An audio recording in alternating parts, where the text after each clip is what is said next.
Okay guys, a super quick video here today. I thought I would jump on the bandwagon of the new giant TCR. Now if you're looking for a video about how super stiff and all about how stiff and super aerodynamic the bike is and numbers and stuff like that, this is not the video for you. I'm literally going to have a look at it, compare it to last year's version and see what I think. Let's have a look.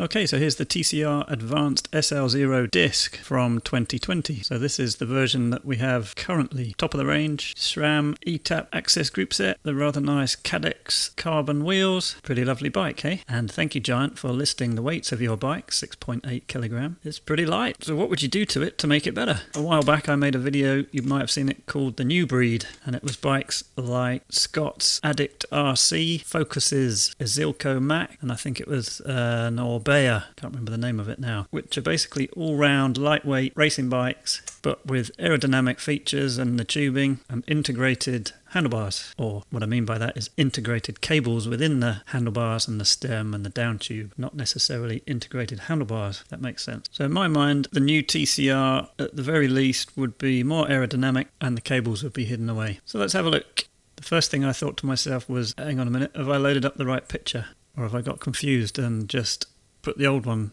back on? So my initial reaction was pretty underwhelmed, I have to be honest, because not only did I think that I'd pasted the wrong picture and still had the old one, but the cables don't seem to be integrated any way, shape or form, and it looks remarkably like the old one. And I think this is why I came up with the title of this video, Disappointing or Awesome, the new TCR. So I guess what we have to bear in mind is that the outgoing TCR, pretty good bike, everybody likes it, they sell lots of them, so they obviously said to themselves, how much do we actually want to change the new one? And it looks like they decided not very much at all. So let's compare between the two and see if we can see what has actually changed from this angle. So old 2020, 21.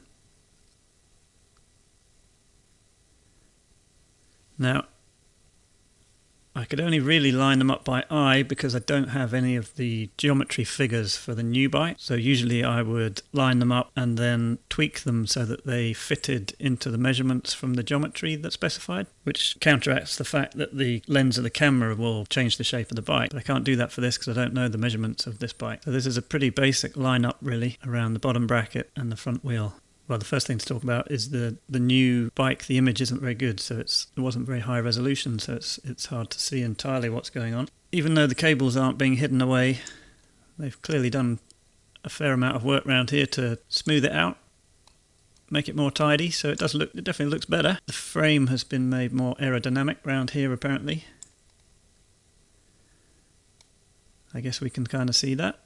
Even though the cables aren't hidden away, it's not a complete loss. It does look better, and I think quite a lot of people complain about the cables being hidden away anyway because it makes it hard to work on. So it's kind of swings and roundabouts there. I think it is nice to have the choice to be able to do either, but quite often when they do get hidden away, this bit becomes really ugly. So yeah, it's a tricky one. Now the other thing to note is I believe the new bike has a longer wheelbase, and it does look from this lineup, like I say, it's not perfect, but it does look like that front wheel's moving forwards a little bit. So I don't know whether people were saying the old TCR was a bit twitchy and they've just relaxed it a little bit. Like I say, it's hard to know till I can see the numbers. Maybe you've seen the numbers somewhere, let me know if you have. In that vein, I think the other thing they've done is they've dropped the bottom bracket a wee bit.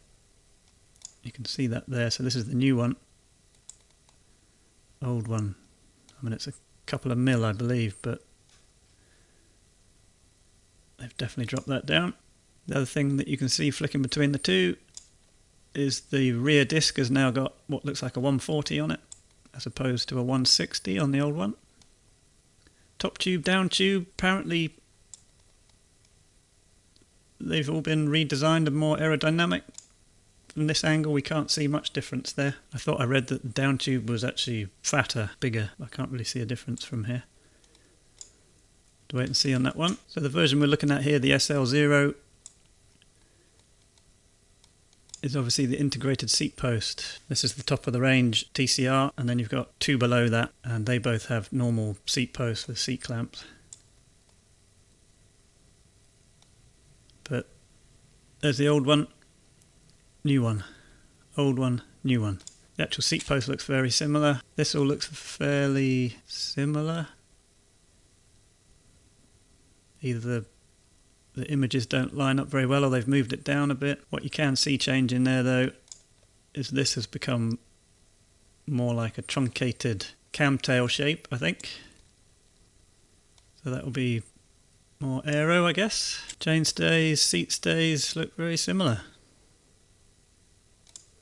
They've saved some weight by only putting 3 layers of paint on. So basically they've painted it less, which I guess is good if it saves weight, but I guess that saves them money as well, doesn't it? Although I guess it's some fancy new paint that's stronger or something. Anyway, some of the close-up pictures I've seen, as long as you like the rough look of unpainted carbon, then you'll like it. Otherwise you might think it looks like it's been kicked around on the floor a bit. So there's 3 things for me that Giant haven't done that we probably could have expected or thought that they would do, and that is hidden cables.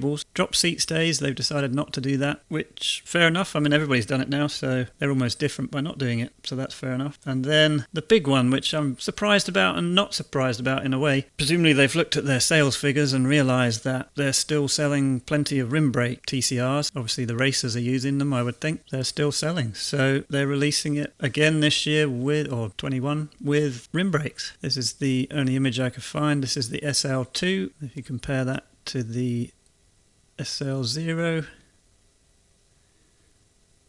very, very similar, except with rim brakes.